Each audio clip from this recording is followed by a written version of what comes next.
before we start this episode, I would like to set the scene for you.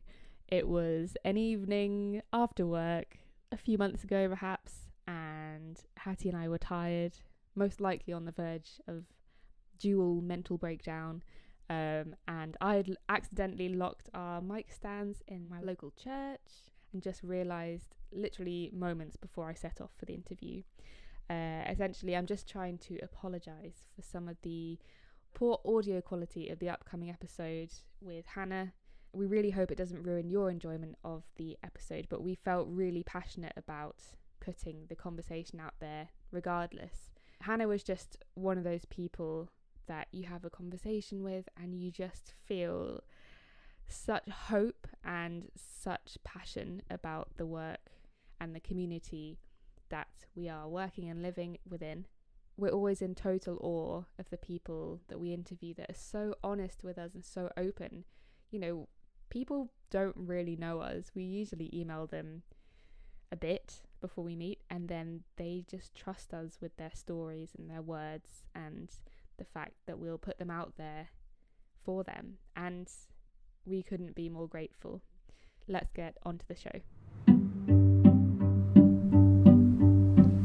Hello and welcome to Things Musicians Don't Talk About with your hosts Hattie Butterworth and me, Rebecca Toll.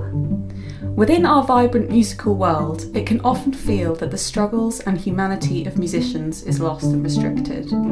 Having both suffered in silence with mental, physical and emotional issues, we are now looking for a way to voice musicians' stories, discuss them further and to connect with the many others who suffer like we have. No topic will be out of bounds as we're committed to raising awareness for all varieties of struggle. So join me, Hattie and guests as we attempt to bring an end to stigma by uncovering the things musicians don't talk about.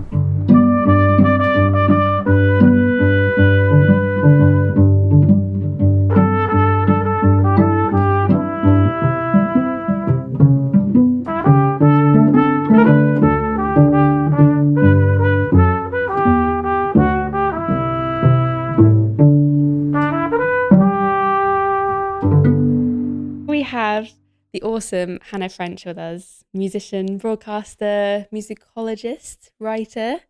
So not much, just a couple of things. Polymath. Yeah, a bunch of things. How are you, Hannah? I'm well, thank you. Thanks for having me.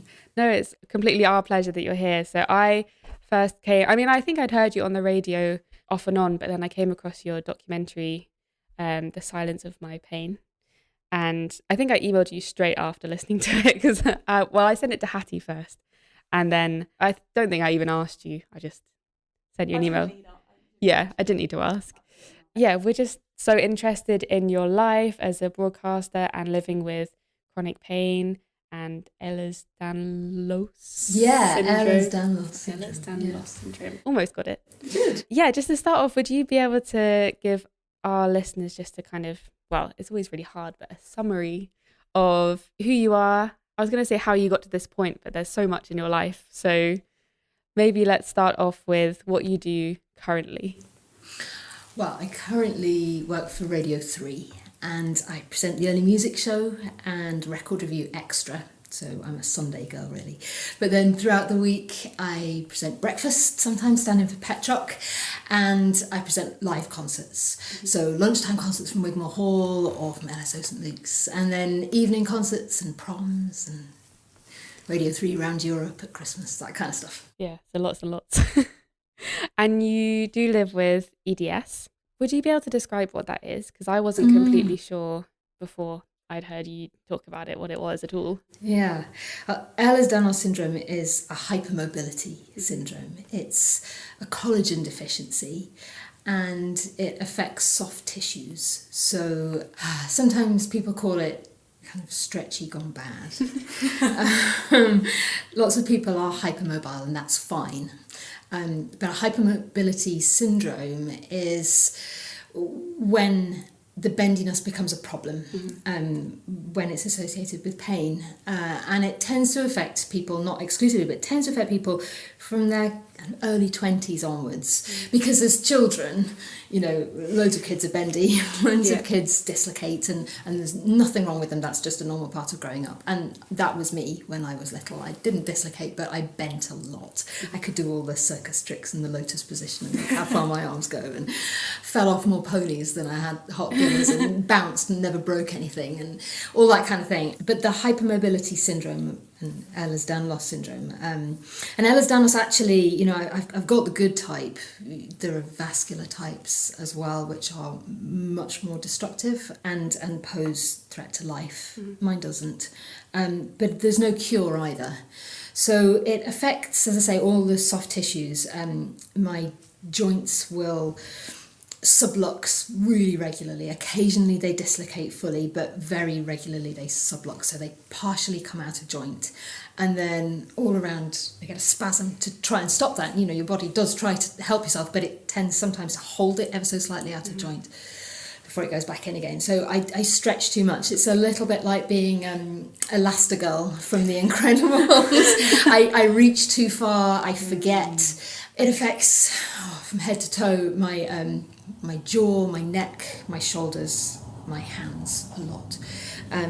My hip is massively affected, and as a result of that, and operations and nerve damage and chronic pain in my hip, that's why I use a wheelchair.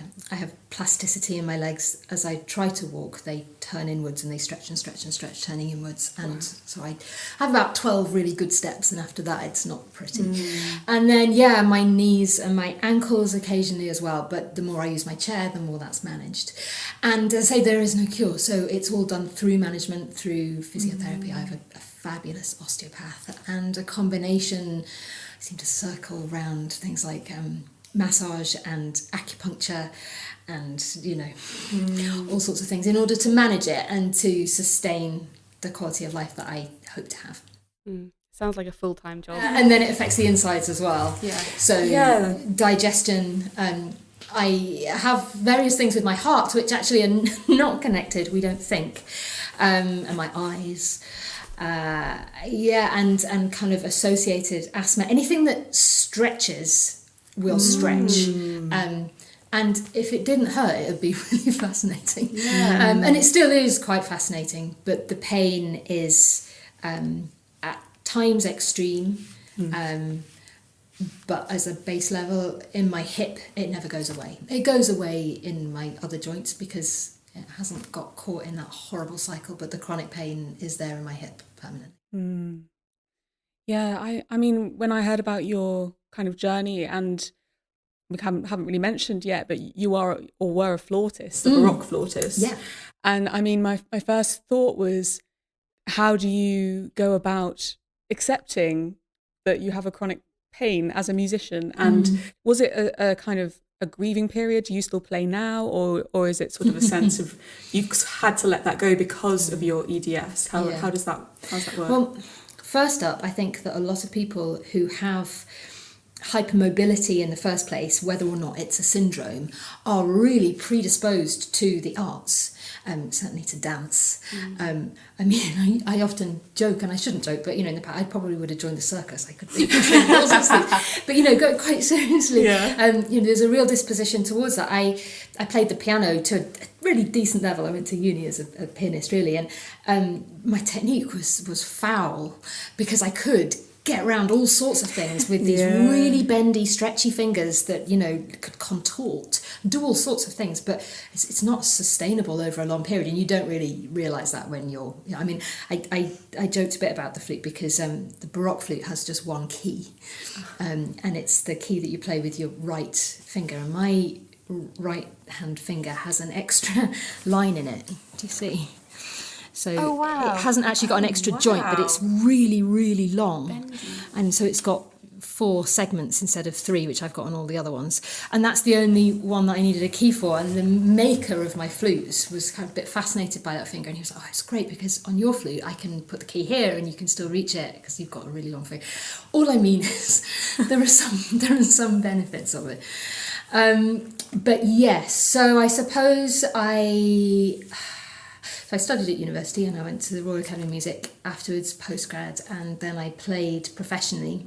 And I started falling over in my early 20s and mid 20s and was stone cold sober at the time and would fall downstairs and step off buses and fall straight onto the pavement, and it was all a bit, it was really disconcerting. And then my legs started twisting. I remember going to see my GP, and by the time I saw her, my kneecaps were pretty much facing each other, and she immediately sent me off for tests and stuff. And at the time, I used to run a lot in the park, and I mean, I had this funny run where my feet would flick out, and people would mock it on occasion that they feel terrible there.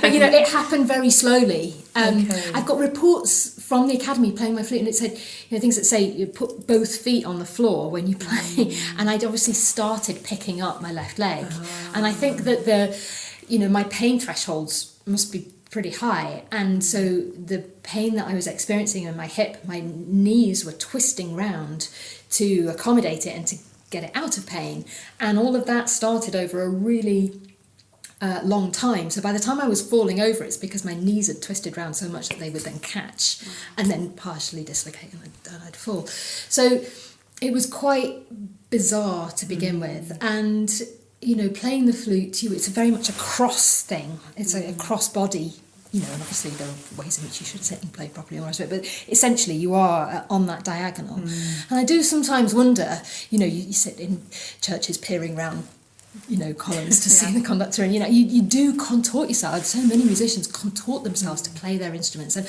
you know, I probably had all sorts of bad habits. And you know, to begin with, they're like, you must stop crossing your legs. Well, all three of us sat here with our legs. You know, stop crossing your legs. Stop, all these kind of habits that you get into of.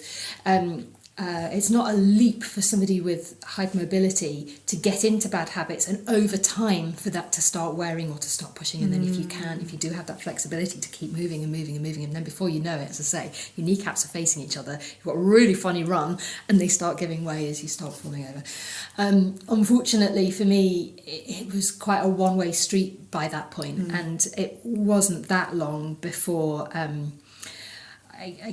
it was just happening more and more often, and then I started all sorts of rounds of treatment and physio, and I was on a Botox trial. I used to joke I had the smoothest thighs in central London. I'm sure there are many smoother, but you know, and we used to put Botox into it to relax the muscles around my hip, and then they'd film my legs straightening up, and I'd be like, look, it's straight again, this is amazing. And then I get like 3 months, I have a long Botox lasts.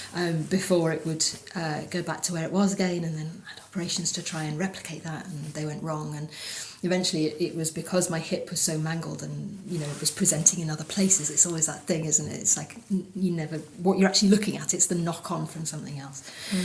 And then over numerous things that tried to make happen, and I increasingly had to use a wheelchair, and the operations didn't work, and the pain didn't go away, and and then playing became just a whole new ball game, because while I was on crutches, I could kind of get to places, and I was I've always been fairly gung-ho and like, oh, I'm sure that'll be fine, I'm sure we'll make that work, and actually and then it just became more and more difficult. And as we know, as much as there's a lot of goodwill, you know, there are concert venues that are just not accessible. It's amazing how many stages are actually not accessible. And there were some memorable occasions with it. Well, you know what a historical performance is like. You're playing in bandstands in the middle of muddy fields, and you know, there were some memorable things with wheelbarrows to get to the ladies.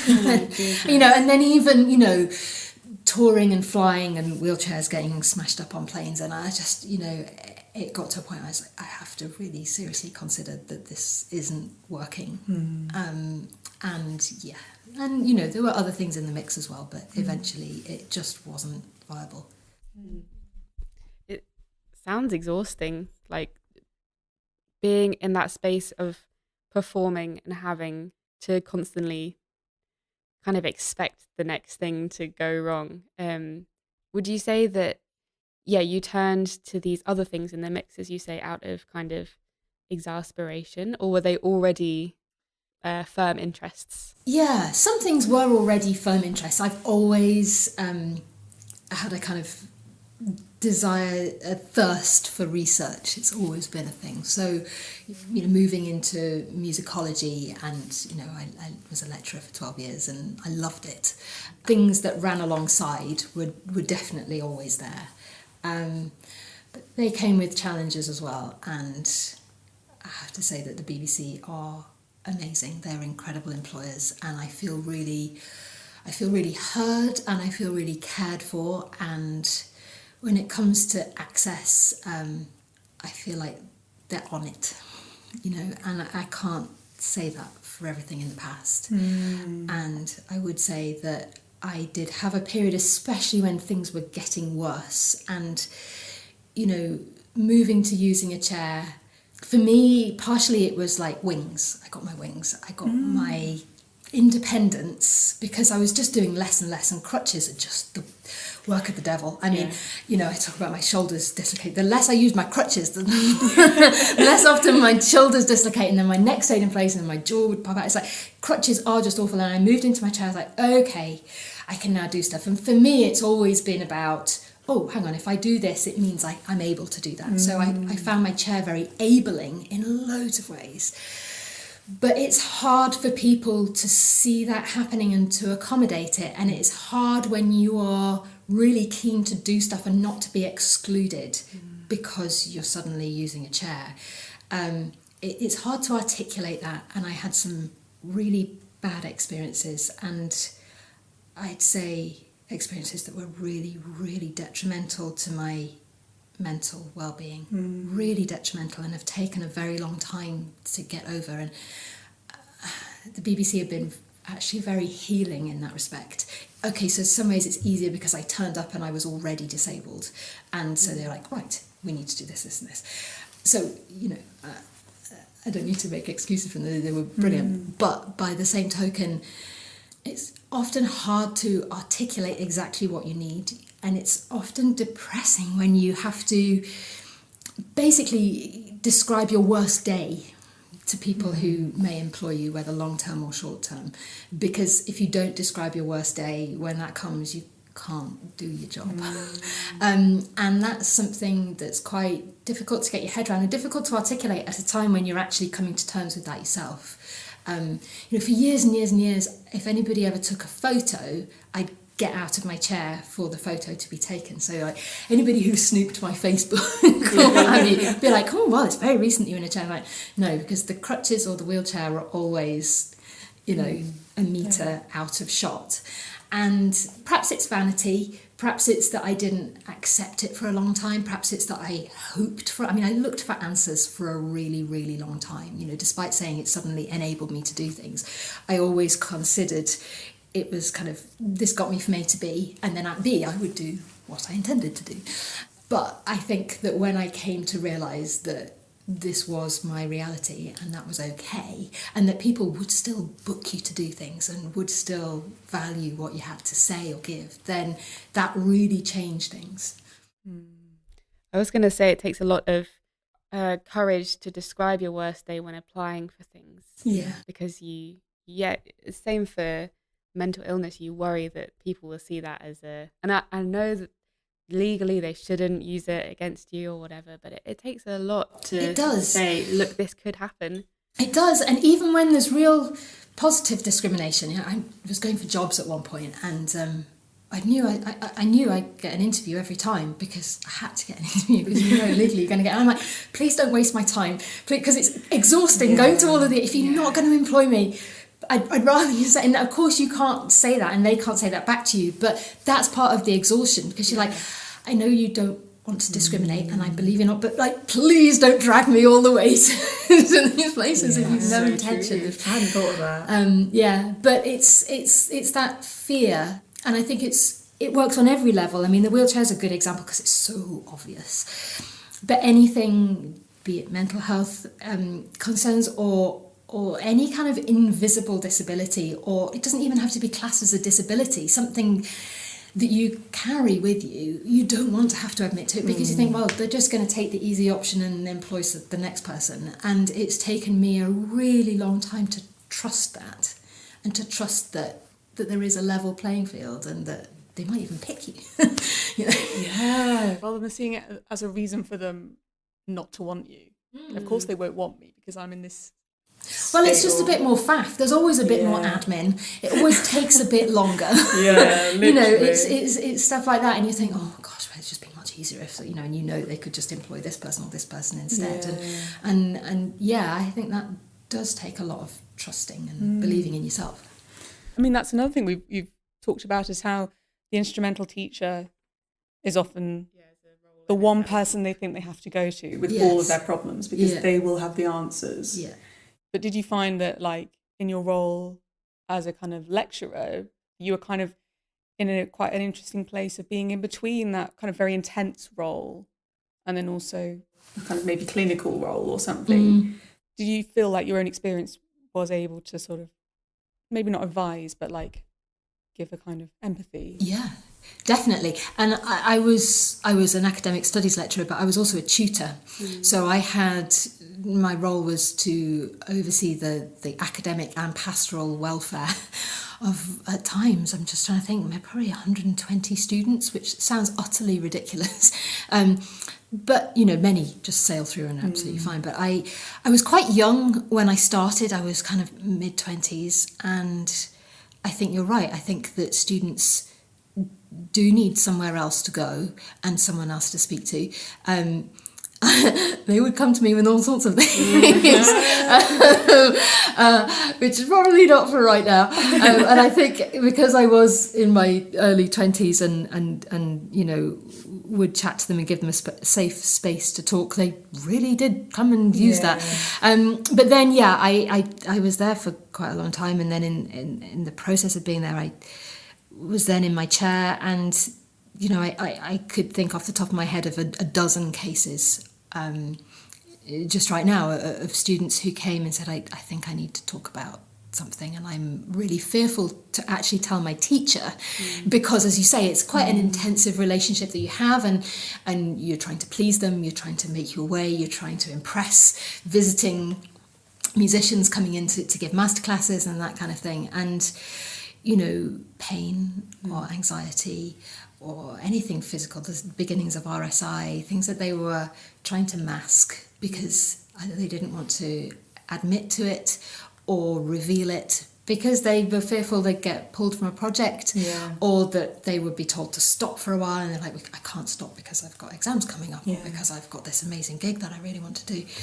And I was in a really privileged position that, you know, they could come and talk, and that they did come and talk, and that I could then advise them either to go and see a very particular GP that we had a link to through the academy, or BAPAM.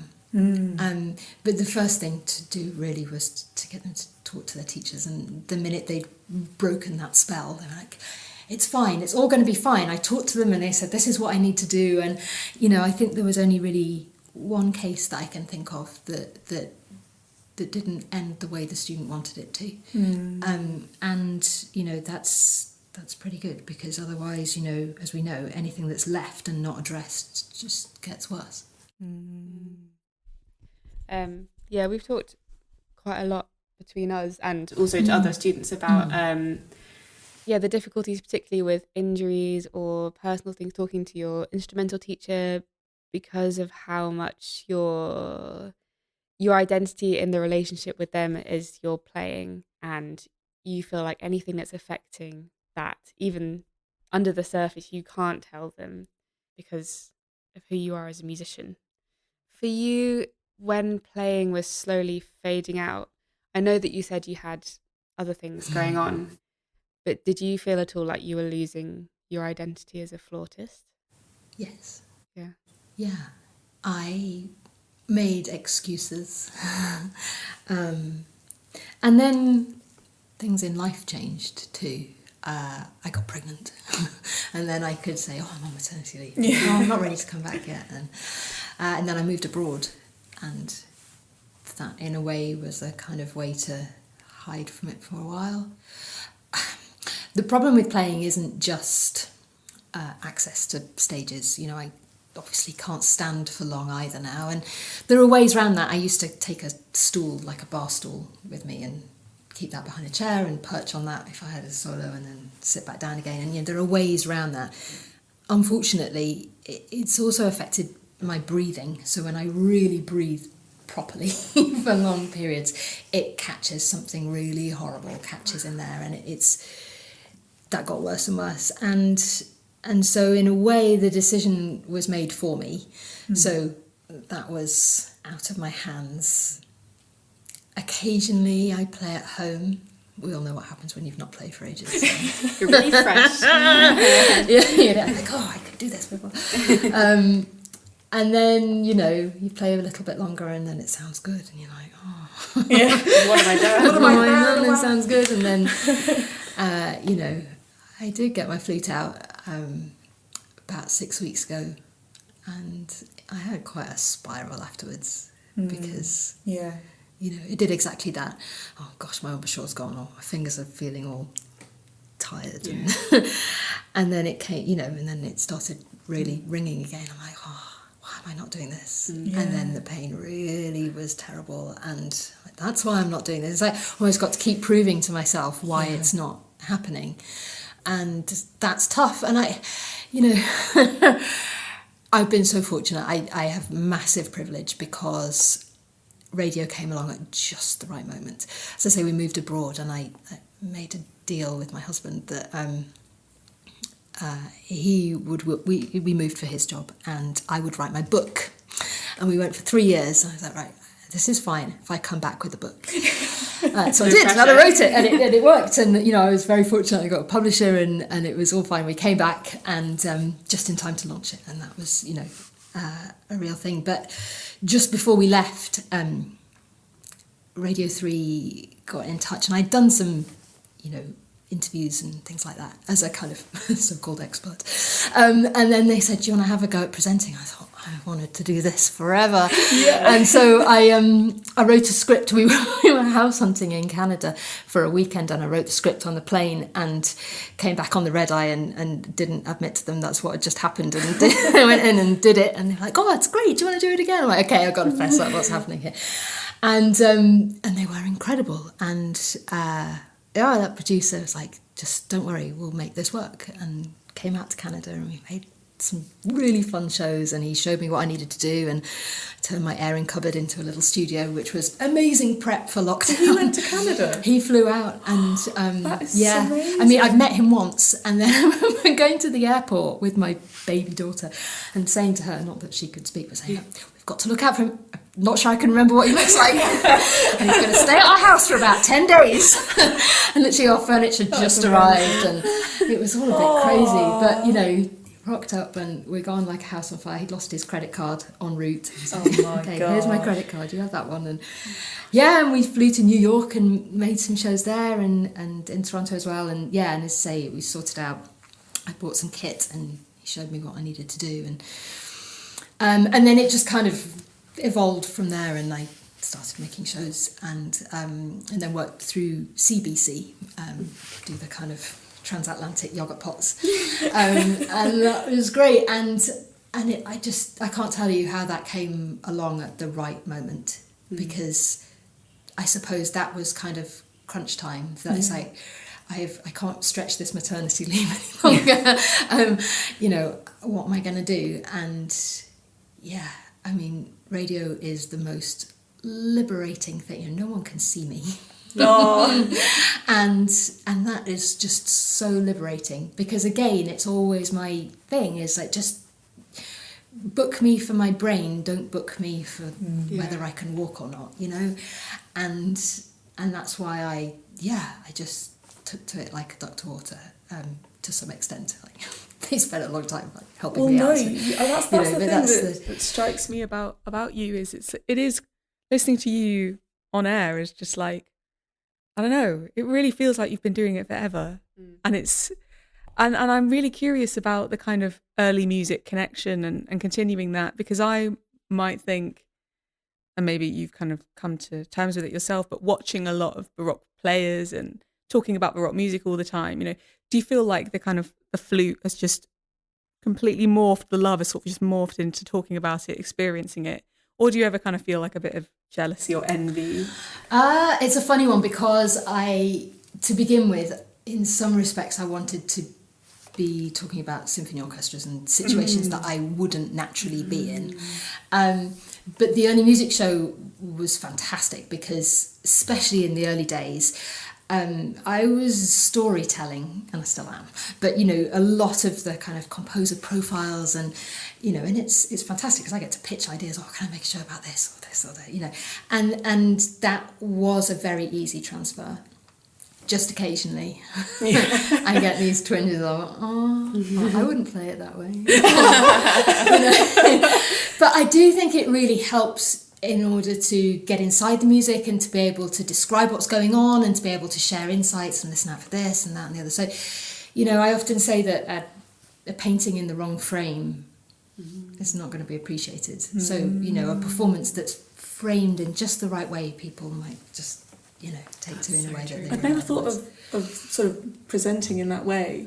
Of like, but it makes so much sense. It does, doesn't it? Yeah. It's a real thrill. I especially find it at Wigmore Hall. It just feels like you're sitting at the edge of the stage, just whispering some secrets in the audience's ears, just so that they just like hear it in a slightly different way. Or this Wow, is that must be stressful though. What if you have nothing to say? Well,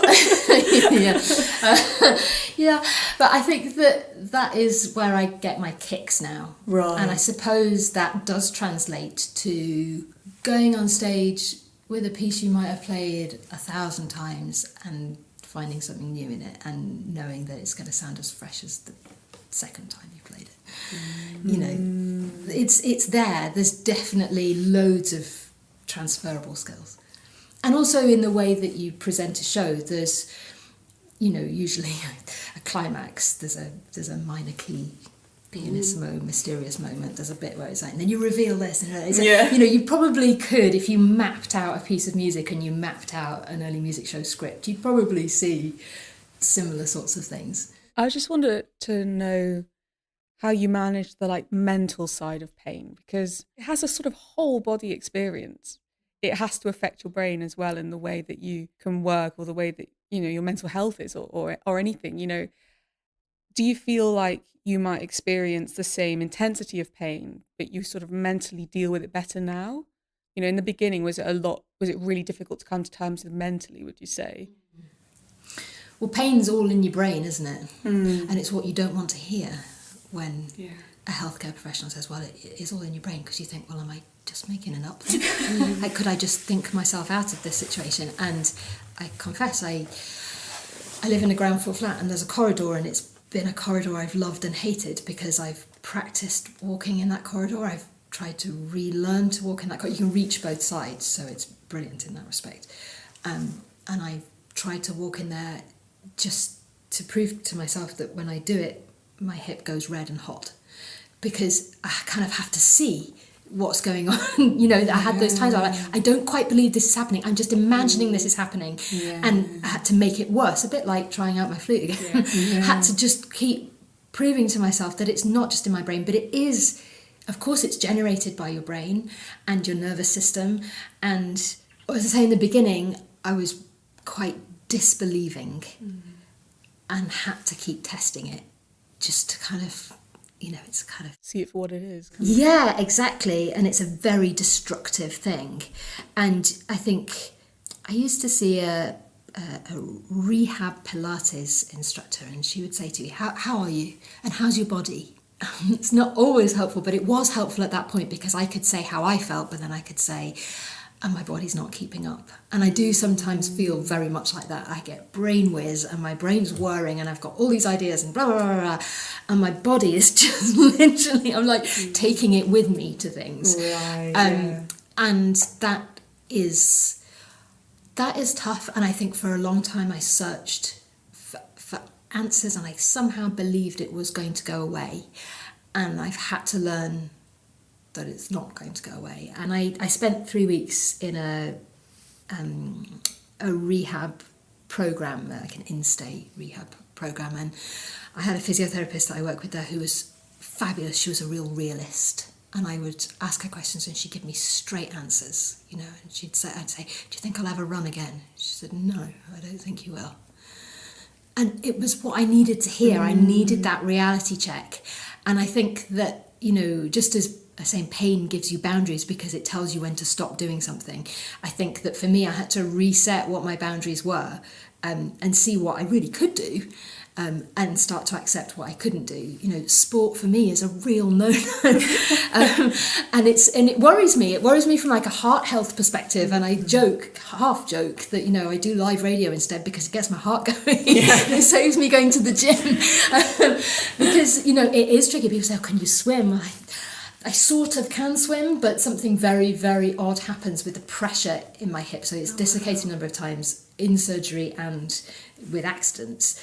And something very horrible happens with the change in pressure from the water to outside the water. And the worst is on an aeroplane. Any kind of G-force and landing is horrific. So I've had quite a lot of help in managing that.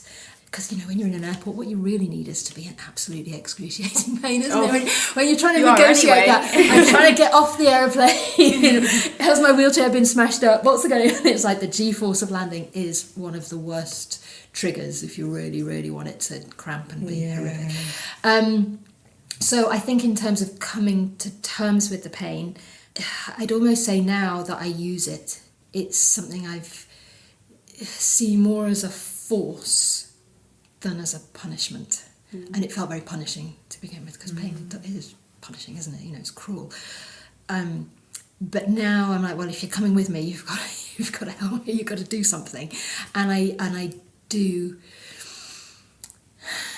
feel like I have an option in what I present, and I don't mean like on the radio, as what I put out in life, as to how I, you know, and I do try to channel it as a kind of almost like an energy force. I don't mean Star Wars-ish. I just mean that it needs to be something, because it's not going away. So, and you know, I've had some dark times. I'm really lucky that I don't really suffer depression. There are some things that are depressing, and I can see that they're depressing, and I feel that they're depressing. You know, I'd love to go play tennis or go for a run in the park, and you know, I used to see mums pushing prams down the road and just go, I just want to do that. Yeah.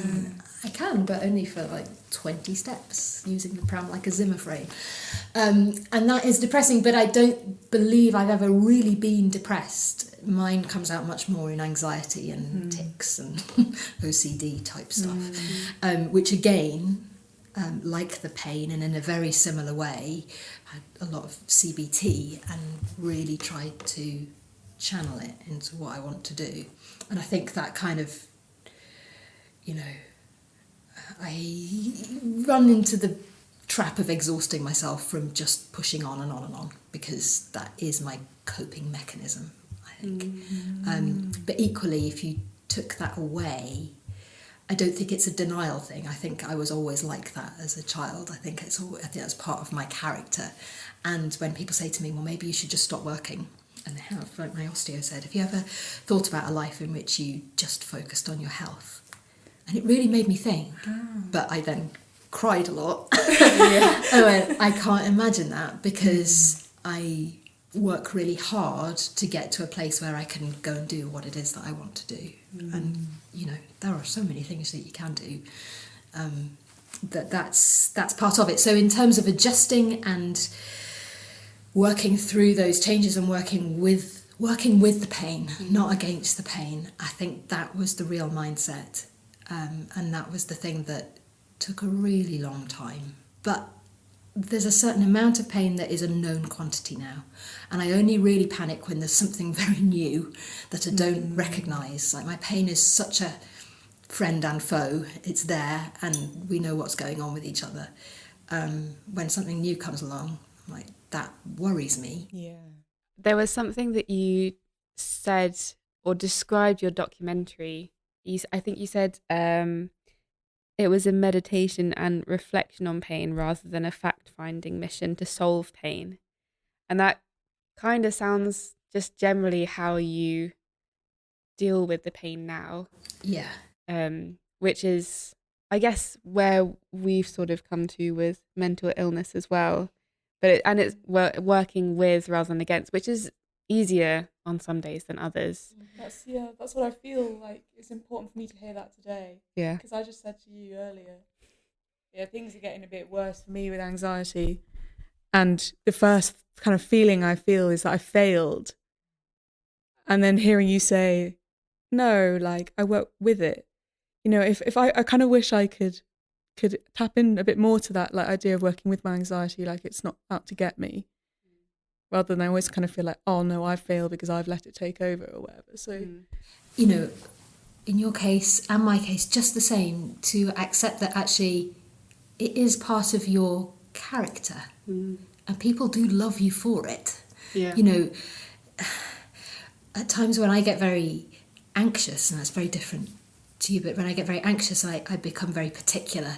And at one point someone said to me, well, I'd employ you because you're dotting all the I's and crossing all the T's and you're going back to check that the T's are crossed and the I's are dotted. And, you know, I translate quite a lot of that into radio work and the precision that you need in that. And I know that's okay. And I do obsess about things like speaking to time and that kind of stuff. And that's all right. And that's part of my character, part of my DNA that I can use and celebrate, rather than being like, oh gosh, it's quite destructive, I have to check this and I've checked this and have I numbered the pages? Well, yeah, I have, and it's good job that you checked that. Right, now get on and do it. You know, it's like knowing how far you can take it before it does, and you have to, you know, sometimes say, yeah, I need some time out because this, you know, I've been in bed all day today because I knew I was doing this evening, and because I have to feel like I've achieved something, and I'll go home and I've achieved something because I've done this. The fact that I've written scripts in bed today, you know, radio listeners aren't going to know that those scripts were written in bed. Yeah, that's so true. But I had to give in to my legs because they weren't cooperating, and it's like, fine, we'll do this in bed then. I like that. You know, so it's kind of, it's like having an angel on one shoulder and a devil on the other, and doing a bit of a deal with both. Yeah. You did say that you previously have kind of put the crutches and the wheelchair out of shot, and it feels like maybe it's just the impression that I'm getting from your online presence now that you feel more able to talk about things. Was there a certain point which, like for example, the inspiration behind doing the documentary, was there a point where you were like, I just want to talk about this, or was it just the kind of... The documentary was a real turning point, and I'd thought really long and hard about making it. I'd actually pitched it as a TV show years ago, and I'm so glad it didn't get commissioned because I wasn't ready to make it. Yeah. And then the opportunity came up because there was a BBC-wide Disability Awareness Week, and one of the commissioners mentioned it, and I thought, yeah. And the same producer, Les, who had worked with me in Canada right from the very beginning, you know, when he'd come out, he didn't know me, and we bonded really quickly, and he just accepted every bit of this wheeling hot mess and, you know, carried me and carried the chair, and, you know, we got stuck in Central Park and we decided to take the subway in New York, and, you know, all these things are not very accessible, and he was like, it's fine, we got this, da da da da. And so we'd had lots of experiences, and he'd seen bad days too, you know, he'd seen me sit on the floor of a car park and cry and go, this is too hard, I can't do this right now, and he'd be like, that's okay, take some time and then we'll go in and do it. I'm like, right, fine, I'm there. So I really trusted him, and I really, you know, felt it was the right time and he was the right person to make it with. And I felt like I could be honest, because it's easy to come out with platitudes and regurgitate things that you've been advised, and, you know, there are lots of lines I could say. It's lovely talking to you because I don't feel like I'm saying them. We can just chat about this. But, you know, it really was a meditation, and it wasn't called The Silence of My Pain when we started. It was going to be called The Sound of My Pain. Wow. And we started it, and I said to him, it's not, I thought I'd find something. Right. I'd hoped I'd find something, because, as I say, and as you mentioned earlier, you often feel like music should be your tool. It's like the thing that is right inside you, and it's there to be used. And so many people had said to me, use your music. Don't you have music on when you're trying to do it? I'm like, no, I do not. And do that to it. Why would you do that to them? You have to show some respect, woman. And as it went on, I was like, Les, I don't think I'm going to find anything. I really don't think that's the answer. Because even when I pitched it in a way that I didn't really know how it would end. And I thought, well, look, this is only going to be an honest and true thing if I do find an ending in this. You can't go on a journey knowing where you're going to end up. It's not much of a journey, is it? And I thought, am I going to end up with hard rock or jazz or something that I haven't played, but I would find another outlet in me, and it didn't happen. And then I just realised, as I actually listened properly to what I was saying to other people who were also in pain and did use music, and the more they told me what they did do, the more I went, I don't want to do that. That's fantastic that works for you, but I cannot imagine doing any of those things. And I'd sit in a studio, and I realised I'd get to studios early and just feel so calm. Not pain-free, but just calm, and I could listen, and some of that white noise crackle that comes along with pain, that just, actually in proper silence, which actually is so rare, isn't it? It's hard to find proper. The minute you try and record anything outside or in a building, you hear every little thing. But in a studio and the sound, there was something so calming. I'm like, why do I love radio so much? And I was like, do you know what? I get there and it's quiet. And then I sat in a concert at Oxford Leader Festival, and it was about silence, and there were these really poignant moments of silence. Benjamin Apple and Sholto Kynoch were performing, and it was really powerful, and I got really emotional, and I realised that what I'd been looking for was there all along, and it was just admitting as a musician that actually what I really craved was silence. And I said it there, and I hold to it, that I don't use music. Not that the people I spoke to used music or something. I never abused music. But I need the silence to get myself in a good place, or in a place where I can then accept the music and appreciate the music and love the music and let it in. And that I find... really a really powerful reminder of how I do cope with stuff.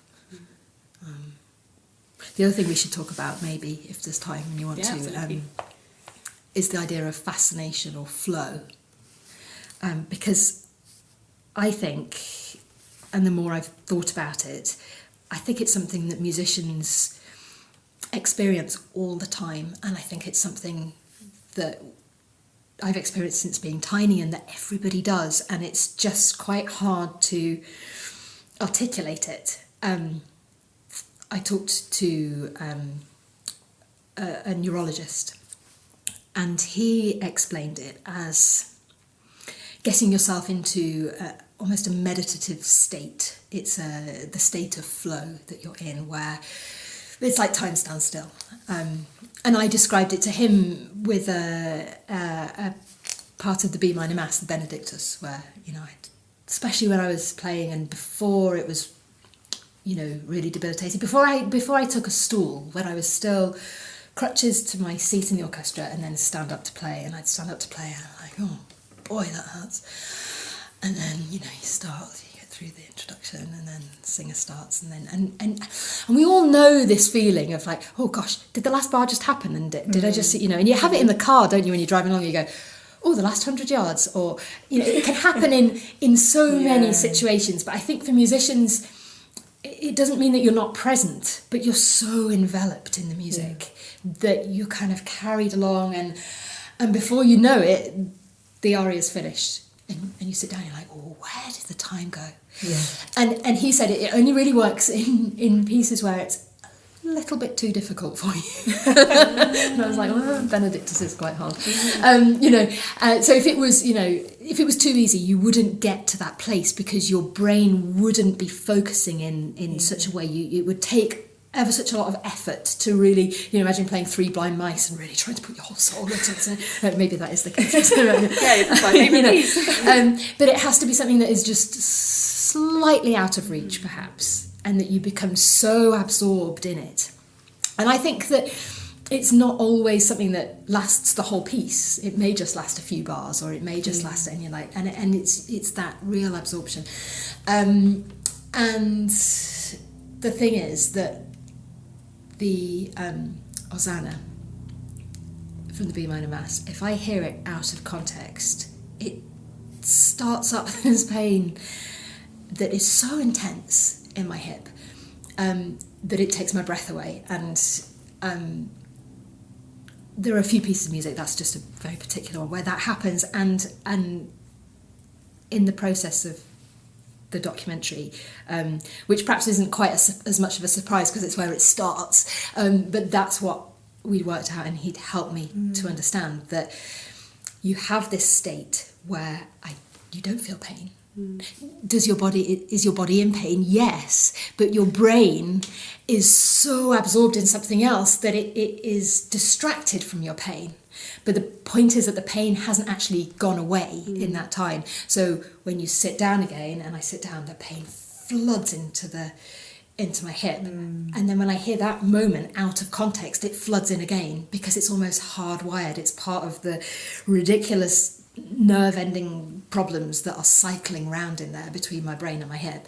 And that piece of music has got caught in that cycle. And when I hear it, even though I say to myself, you haven't just played the Benedictus, you haven't just sat down, why is it ramping up? And I find that very difficult to control. So this idea of fascinational flow is very enticing because it is that release, and there is this moment where you're not in pain. You think you're not in pain. And that's the closest I get to that now, which I do get, is live radio. And it's addictive. Yes, I was thinking about kick addiction. from it. Yeah. Probably don't tell Radio 3. Like, You got addicted to put you on a live radio. rehab program. Exactly. For They're radio. gonna have to wean you off. They're going to live get you on radio. everything. Like, keep her out of pain, stick her back on again. But it comes at a cost because it and so I can be really tired after especially if it's a long broadcast, but I wouldn't swap it for the world because I think that's what really keeps me going. That's what gets me out of bed. And that's what we need. And that's what, when it comes down to it, that's what musicians are doing the whole time, because everybody gets a kick out of it. You don't need to be in pain to get a kick out of that idea of fascination because it's so alluring. It's like another world of, Walk time. Yes, exactly that. It also sounds like the flow is a break from the pain, as is live radio, but so is the silence in the studio before. Yeah. So it's interesting that it's the distraction, but also the noise, and Well, it's the pacing. Yeah. It's like the way you pace yourself through playing a piece of music. You have those moments where it's like a bit just, there's some release, and then this is a really intense bit, and then it's, and I suppose for me it's like that. There are those different moments, and it's powerful. And again, it's one of those things like, if it didn't hurt, it'd be fascinating. Well, it does hurt, and it is fascinating because you want to find where that happens in other parts of your life, and I think it does. And I think that is definitely for me a coping mechanism, and the thought that wouldn't be there. So when my osteo says, "Have you thought about not working and focusing on your health?" I'm like, that's why you cry. Why? Yeah. Why would I take away all of those real highs? The highs are worth the lows. Yes. And that is it's a price worth paying for. And sometimes in its cruelest moments, I was at a point where I would walk on stage. Again, was this vanity? What was this all about? That I would use my wheelchair to get to the edge of the stage, then take a walking stick, walk the 10 and I'd be like, yeah, it's fine, I can walk across the stage, I've got enough steps to do that. And I did. So I would get to the middle of the stage and be like, ladies and gentlemen, I really hurt. And then I'm alive, hello, la la la la la. I'm like, why am I doing this to myself? Who am I proving? So now I go out in my wheelchair and go, hello, I'm not in pain. Let's start, shall we? It's a weird thing, but you know, at the back of my mind was it, well, if I go out in my chair, is this people? Am I uncomfortable? Are people uncomfortable? Would they rather have somebody? I mean, nobody has ever suggested that they'd rather have somebody walk out instead of wheel out.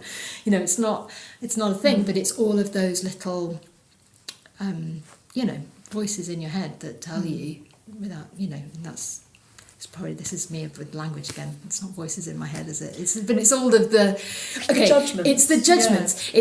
It's the devil on one shoulder and the angel on the other, and the devil's going, yeah, but you know, not everybody needs to wheel out, and the angel's like, why not? The angel is very quiet in those moments. Yeah, it comes back to like a sense of self-worth as well, because it's like when you're saying, I want to walk out there, and the thought of you standing there in pain, it's like you're not fully yourself. Like the thought of someone else taking your place on the early music show or whatever, like that's quite sad. Like the thought, quite sad. That's really sad. But also utterly ridiculous. When you think about it, it's like I don't need to be able to walk to present the early music show. So why would they need to? But yet, why did I think that for so? I mean, it's like again, it's the amazing liberation of radio that you know nobody can see. And you know, when I'd made that documentary, the best bit about it was the number of people who wrote to me saying, I played this to my family because it let us talk about it afterwards, and that's what I really wanted it to be. Yes, a meditation, some space to think about it, but also just a way to talk about it, because I hadn't.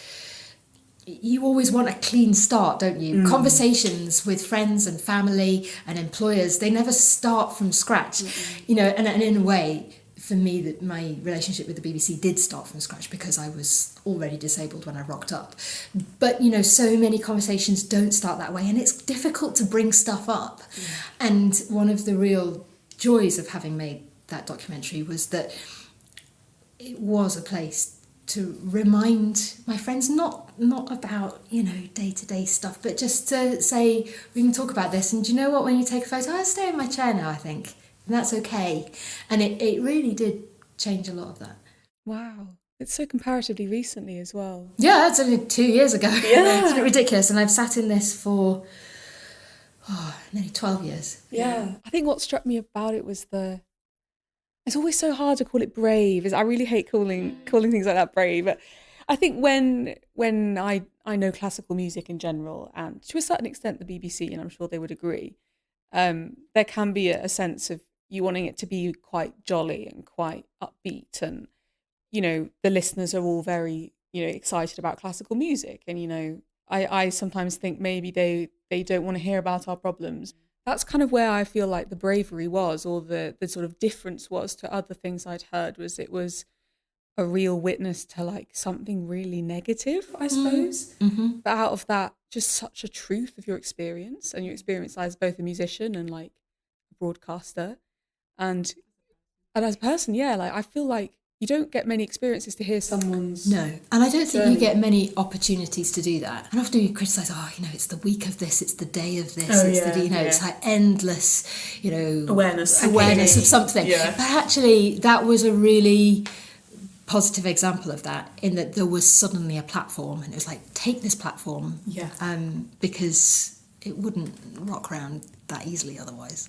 I have no regrets, and I don't want you to think that I'm a kind of endlessly cheerful person. I think I am a cheerful person, but you know, it doesn't mean that we don't have major doubts. And I think that at times when I have, and I've rung Les and said, I'm not coping this week, you know, and he said, go listen to it again, listen to what you said, because you really meant it. And you know, there was one particular time when he said that, and I did, and it was right. And and it, as you say, it's a witness, it's a reality, and it's a truth. And it doesn't mean that then I bounced back. I was like, brilliant, right, let's go and talk about Just Can at all. It was just that, you know, you accept there are very few times that you get to reflect on who you are without it being a vanity project, and I really hope that it wasn't a vanity project, and Not it was at all. a chance to just not redefine myself, but just to define myself. Mm-hmm. Because in some respects, yeah, lots of things have been hidden. You know, Ehlers Danlos Syndrome is a very invisible disability for lots of people. If it hadn't affected my hip, I'm not sure you'd see it. If it, you know, Yeah. because, you know, it's such a massive spectrum, and, you know, some people are way worse placed than I am. You know, I don't have feeding tubes, and I can stand up, I can transfer myself out of this, I can drive a car, I can do, you know, lots of things that I could do that people don't do with it. And also some people who aren't affected as severely at all, but it's, you know, it's absolutely their day-to-day life. And so I think that anything that is, so many things are hidden. That's where I was coming from. And we mask things, we hide things, and we only reveal them to ourselves or to our partners or at home. And for me, it was just an opportunity to introduce myself as who I really am, and beyond the voice on the radio that can sound chirpy at 6 o'clock in the morning. It doesn't start at 6 o'clock, so it starts at 6:30. It's done chirpy before it You're starts. there at 6. I'm there at 6. In the silence. Yeah, having a great time. But it was an opportunity to say, these are the things that I hide in order to do what I do. And I'm going to carry on doing what I do, but I'm not going to hide them anymore, because I don't need to hide them, because there's nothing to be ashamed of. It's not quite who I was. It's not something that people at school would recognise in me, but actually this is it, and it's okay. We talk about it a lot. We know lots of friends who talk about their stuff, but to hear it from somebody that you recognise was incredibly powerful. So thank you. Oh, Yeah. No. I'd say it's a pleasure. It's not pleasurable, but it's, you know, it's a gift actually in lots of ways, and I think that if people felt that they knew where to go and who to talk to, and they could see a route through it, it wouldn't feel like such a massive admission that there's something that's not quite right, or something that they want to reveal about themselves, or, you know, there's a choir member who really needs that bar stool. Yes. And that would keep them singing, but they can't quite say it, and it's going to get too far, and then that's not the right thing. Yeah. You know, that's the part that makes me really sad.